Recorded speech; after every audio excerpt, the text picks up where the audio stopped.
Bonjour à toutes et à tous, bienvenue dans cette nouvelle émission en marchant sur les traces des poilus. Aujourd'hui donc le camp Marguerre qui était une zone étape construite par les Allemands dès 1915 où les Allemands venaient donc en repos dans ce secteur.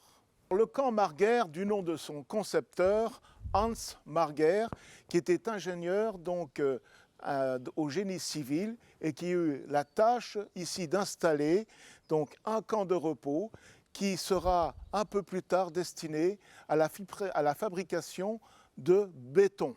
Ici nous avons donc la petite villa construite pour Hans Marguerre, donc de son grade de capitaine, construite avec deux alvéoles adjacentes qui devaient sans doute servir de chambre et de bureau, et un petit bâtiment principal au centre, qui devait être fort bien aménagé pendant son occupation.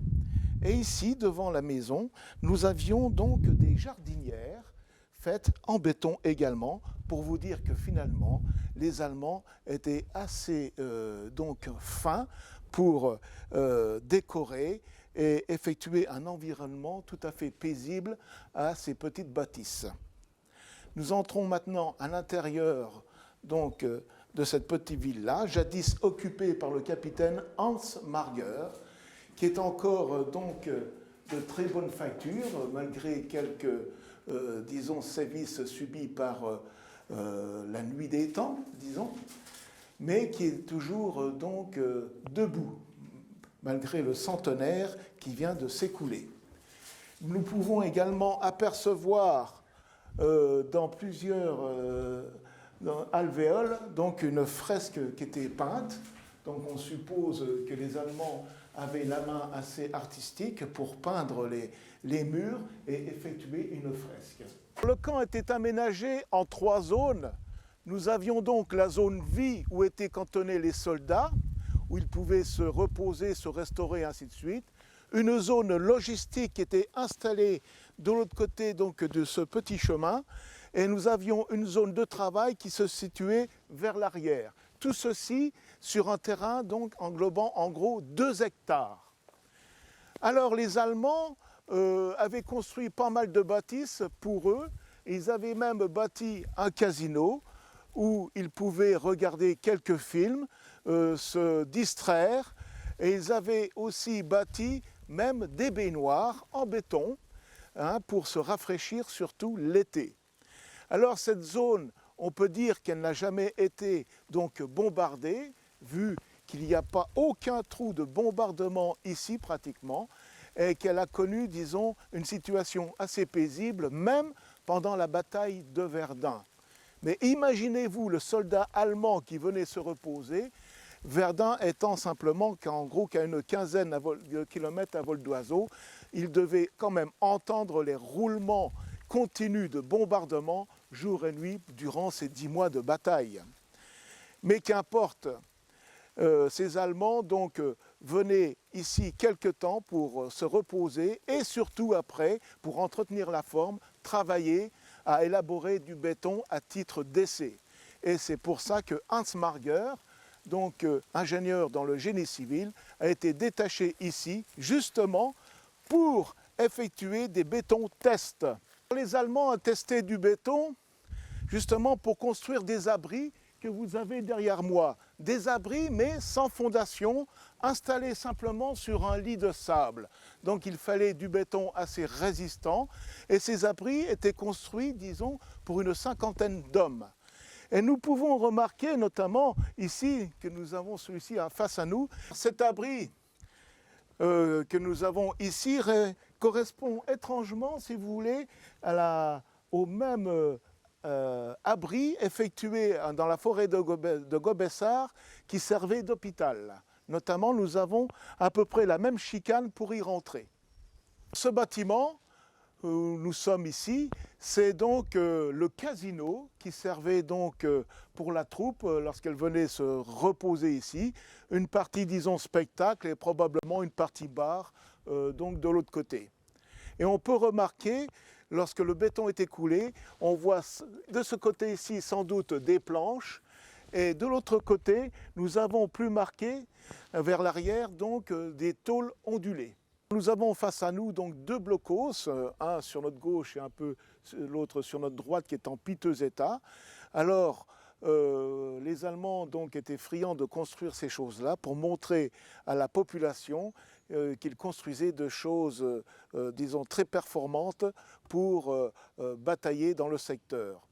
Et nous avons ici une photo qui relate la mémoire justement de ces bâtiments construits avec un soldat allemand qui est pris juste derrière ce bâtiment et on voit encore les petites voies ferrées de 60 qui arrivaient donc de la centrale de béton que nous avons derrière nous ici dans la zone de travail.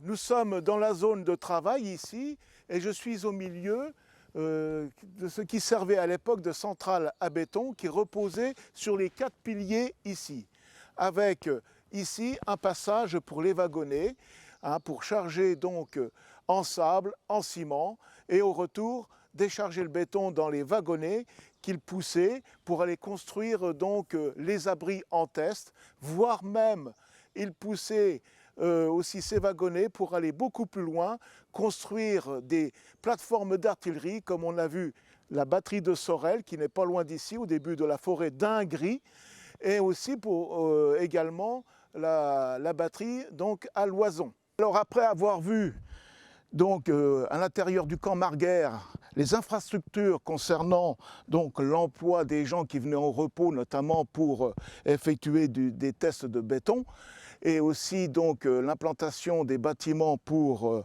loger les gens qui venaient s'y reposer, ou étaient de passage éventuellement avant de regagner le front. Nous nous dirigeons maintenant vers une autre infrastructure assez curieuse, donc en dehors du camp Marguerre, assez isolée finalement. Alors cette petite infrastructure qui est donc devant moi correspond à une grande citerne. Nous allons pénétrer à l'intérieur et je vais vous montrer donc finalement la citerne proprement dite.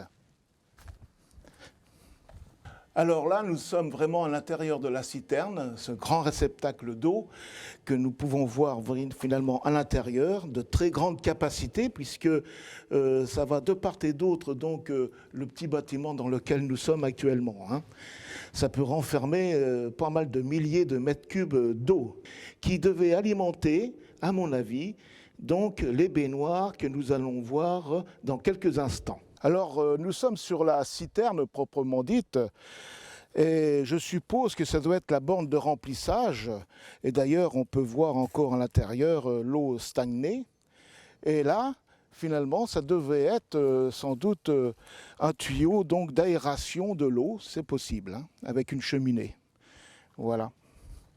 Et vous avez encore la plaque qui rebouche finalement cette borne d'alimentation en eau de la citerne. Bien, alors donc cette eau dont je viens vous montrer la grande capacité donc, de cette citerne alimenter probablement les baignoires qui se trouvent à quelques dizaines de mètres donc, de ce bâtiment. Donc on peut voir également sur sa partie frontale un évidement qui devait laisser passer sans doute un tuyau qui devait passer dans ce secteur pour alimenter les 3 baignoires que nous avons ici devant nous.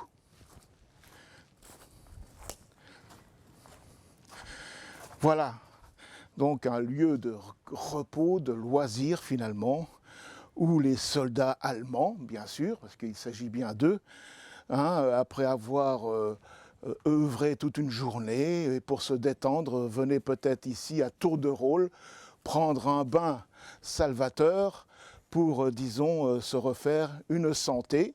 Voilà. On peut remarquer que ces baignoires sont donc incurvées de façon à ce que le dos du soldat puisse bien être appuyé d'une bonne manière assise, détendue. Et ici, je suppose que finalement, c'était peut-être aussi un système de réchauffement de l'eau qu'il devait émettre lorsque la baignoire était, disons, en activité pour mélanger justement l'eau qui arrivait de la citerne à l'eau chaude, sans doute chauffée à l'intérieur donc de ce système, hein, qui devait fonctionner comme un barbecue peut-être aujourd'hui, et donc tiédir l'eau ou la rendre un peu plus chaude. Voilà. Donc pourquoi finalement que ce lieu est assez isolé du camp? Parce que nous sommes en gros à 500 mètres du camp ici, et je n'ai pas vraiment la réponse. Est-ce que c'est pour une raison d'intimité? Est-ce que c'est pour une autre raison? Je n'ai pas la réponse. Alors ce type de camp que nous venons de voir, ce n'était pas le seul dans la région. Hein, cette région donc était située en fonction donc, de l'éloignement ni trop près ni trop loin du front, qu'on appelle zone étape pour les troupes qui arrivaient, les troupes qui descendaient, afin de faire des échanges d'effectifs pour remonter en ligne. Il y avait également, pas très loin d'ici, sur l'arrière-front allemand, un autre camp qui se nomme le camp Elisabeth également, qui avait à peu près la même fonction. Il y avait d'autres camps aussi où, ici, c'était particulièrement de l'industrie du béton, mais il y avait d'autres camps où ils faisaient particulièrement également de l'industrie du bois, pour donc justement coffrer les bétons, disons, solidifier les tranchées et ainsi de suite. Donc il faut savoir quand même qu'avec les kilomètres de tranchées que les Allemands faisaient pour couler le béton, hein, car je rappelle que les tranchées allemandes étaient bétonnées. Et pour que le béton soit coulé, il fallait quand même soit de la tôle ou beaucoup de planches, justement, pour permettre le coulage du béton en question. Alors, ce camp a été occupé jusqu'en 1918, jusqu'en novembre 1918, ici, par les Allemands, sans guère être inquiétés, notamment. Voilà, ici c'est pour ça qu'on n'a pas connu vraiment, disons, de bataille proprement dite, puisque le terrain est pratiquement intact. On peut regarder au sol, il n'y a aucune trace, disons, de bombardement. Alors ce camp était bien dissimulé dans cette forêt d'Ingrie, notamment ici où nous nous trouvons dans la rassade de Gorincourt. Imaginez-vous cette forêt, donc insurvolable par les avions français, puisque ils ne pouvaient venir vraiment inquiéter les Allemands, qui étaient protégés non d'une part seulement par cette forêt, mais également par leur aviation qui interdisait tout franchissement dans le secteur. Bien, alors finalement, maintenant, je vous donne rendez-vous dans 15 jours pour de nouvelles aventures en marchant sur les traces des poilus, concernant bien sûr toujours la guerre de 14-18.